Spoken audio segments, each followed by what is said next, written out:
Welcome to the life story podcast.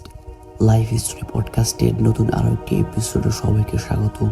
আজকে আপনাদেরকে শোনাবো ইসলামে ঘটে যাওয়া একটি বাস্তব কাহিনী। ঘটনাটির নাম হচ্ছে ইবলিসের পুত্র। এক পড়ন্ত বিকেল হুজুর সাল্লাল্লাহু আলাইহি ওয়াসাল্লাম তাহামার একটি পাহাড়ের উপরে সাহাবায়ে কেরামগণদেরকে নিয়ে বসেছিলেন। হঠাৎ এক বৃদ্ধা লাঠির উপর ভর দিয়ে হুজুর সাল্লাল্লাহু আলাইহি ওয়াসাল্লামের সামনে হাজির হলো এবং সালাম পেশ করলো। হুজুর সাল্লাল্লাহু আলাইহি ওয়াসাল্লাম সালামের জবাব দিলেন এবং সাহাবায়ে কেরামগণদেরকে বললেন, ওনার আওয়াজটা জিনদের আওয়াজের মতো মনে হচ্ছে না? সাহাবায়ে কেরামগণরা একটু কৌতূহল হলো এবং পুনরায় হুজুর সাল্লাল্লাহু আলাইহি ওয়াসাল্লাম ওকে জিজ্ঞেস করলেন, তুমি কে? সে বলল, ইয়া রাসূলুল্লাহ, আমি জিন, আমার নাম হামা। হিমের ছেলে হিম হলো লাকিসের ছেলে এবং লাকিস হচ্ছে ইবলিসের ছেলে।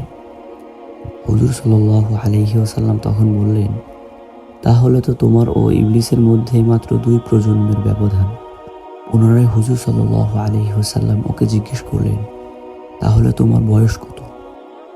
সে বলল, ইয়া রাসূলুল্লাহ, পৃথিবীর যতটুকু বয়স আমারও বয়স ততটুকুই হবে, তবে কিছু কম বেশি হতে পারে।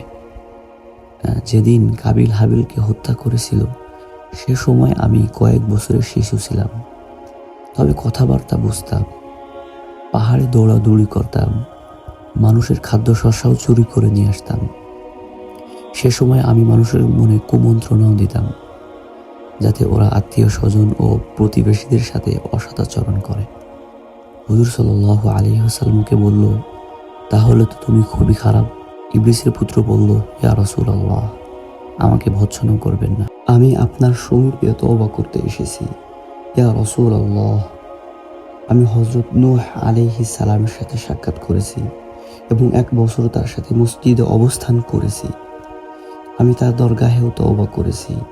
হযরত হুদ, হযরত ইয়াকুব ও হযরত ইউসুফ আলাইহিস সালামের সংস্রবেও ছিলাম এবং তাদের কাছ থেকে তাওরাত শিখেছি এবং ওনাদেরও সালাম হযরত ঈসা আলাইহিস সালামকে পৌঁছাইয়েছি।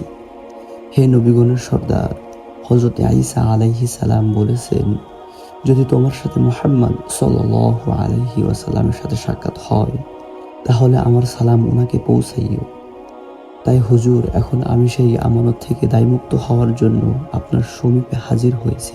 এটাও আশা আছে যে আপনার পবিত্র জবান থেকে আমাকে কিছু আল্লাহর কালাম শিক্ষা দেবেন।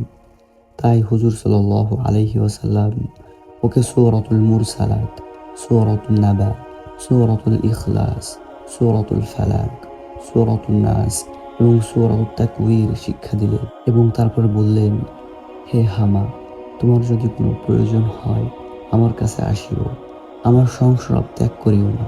এবং ওইখানে হযরত ওমর ফারুক রাদিয়াল্লাহু তাআলা আনহু ছিলেন। উনি বললেন, হুজুর সাল্লাল্লাহু আলাইহি ওয়াসাল্লাম আমাদেরকে আমার সম্পর্কে কিছু বললেন না, আল্লাহ ভালো জানেন আমাকে এখনো বেঁচে আছে নাকি মারা গেছে।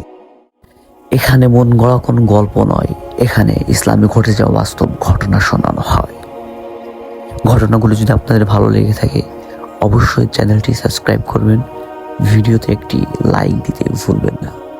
আসসালামু আলাইকুম, দেখা হবে।